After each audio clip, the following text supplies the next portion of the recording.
آج کا ہمارا ٹاپک ہے چہرے پر ملتانی مٹی لگانے کے نقصانات۔ چہرے پر ضرورت سے زیادہ ملتانی مٹی لگانے سے بھی کئی قسم کے نقصانات ہو سکتے ہیں۔ صدیوں سے ملتانی مٹی چہرے کے مسائل کو دور کرنے کے لیے لگائی جاتی ہے۔ چاہے چہرے پر کوئی چھوٹا مسئلہ ہی کیوں نہ ہو، ویسے ملتانی مٹی کو چہرے پر لگانے سے فائدہ ہوتا ہے۔ لیکن کیا آپ جانتے ہیں کہ جلد پر اس کا ضرورت سے زیادہ استعمال جلد کے لیے نقصان دہ ہو سکتا ہے؟ ملتانی مٹی کو چہرے پر لگانے سے چہرے کی خشکی دور ہو جاتی ہے۔ تو جانتے ہیں ملتانی مٹی کو چہرے پر لگانے کے نقصانات کے بارے میں۔ خشک جلد کا مسئلہ۔ چہرے پر ضرورت سے زیادہ ملتانی مٹی لگانے سے جلد خشک ہو سکتی ہے۔ سردیوں میں اس کا استعمال جلد کے پھٹنے کا سبب بھی بن سکتا ہے، جس کی وجہ سے چہرے کی خوبصورتی کم ہو جاتی ہے۔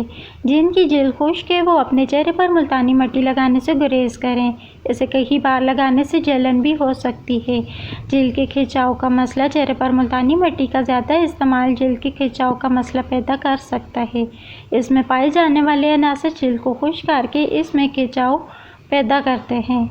جلد کی زیادہ کھچاؤ کی وجہ سے کئی بار چہرے پر بڑھاپے کے آثار نمودار ہونے لگتے ہیں۔ جھریوں کا مسئلہ۔ ملتانی مٹی کا زیادہ استعمال جلد کے کھچاؤ کی وجہ سے پیشانی اور آنکھوں کے نیچے جھریاں پیدا کر سکتا ہے۔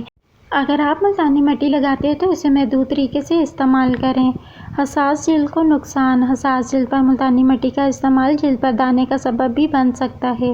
ملتانی مٹی کو چہرے پر زیادہ لگانے سے چہرے پر کئی مسائل پیدا ہو سکتے ہیں، اس لیے ضرورت سے زیادہ ملتانی مٹی لگانے سے گریز کریں۔ مزید ویڈیو دیکھنے کے لیے چینل کو سبسکرائب کریں۔